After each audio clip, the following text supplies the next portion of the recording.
সচিবালয়ে আইনশৃঙ্খলা সংক্রান্ত কমিটির সভা শেষে সাংবাদিকদের সাথে কথা বলছেন স্বরাষ্ট্র উপদেষ্টা লেফটেন্যান্ট জেনারেল মোহাম্মদ জাহাঙ্গীর আলম চৌধুরী। সরাসরি তার বক্তব্যে যুক্ত হচ্ছে। নিরাপত্তা দেওয়ার জন্য আমরা ছোট্ট একটা কমিটি করে দিছি। ওই কমিটি অ্যাসেস করে তারপরে তারা ব্যবস্থা করবে। আপনি মিথ্যা কথা বললেন, আমাদের কোনো নাম আসে নাই। আপনি কিভাবে জানলেন? এটা মিথ্যা কথা আপনি এখানে প্রচার করেন কেন? আপনি কিভাবে জানলেন? আমরা তদন্ত তো ছিলেন, এইটা বললেন কিভাবে আপনি?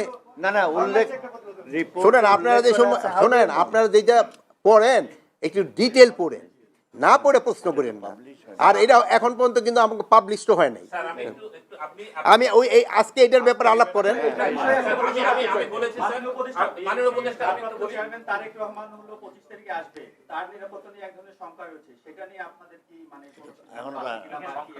এটা তার নিরাপত্তার ব্যাপারে কোনো শঙ্কা নাই। তার নিরাপত্তার ব্যাপারে যত ধরনের প্রস্তুতি আমরা নিব এবং তার নিরাপত্তা আমরা দিব। সব মশার বিরুদ্ধে সুরক্ষা দিতে এলো বসুন্ধরা এক্সট্রিম অ্যারোসল। মশার বিরুদ্ধে এক্সট্রিম সুরক্ষা।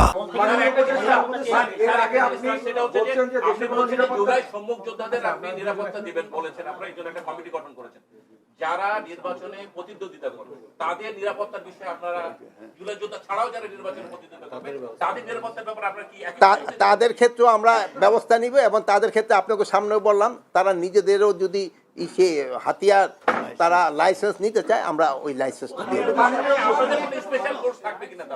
শোনা, আমাদের তো ফোর্স তো প্রয়োজন যেই জায়গায় থাকবে ওই জায়গাতে আমরা অবশ্যই দিব।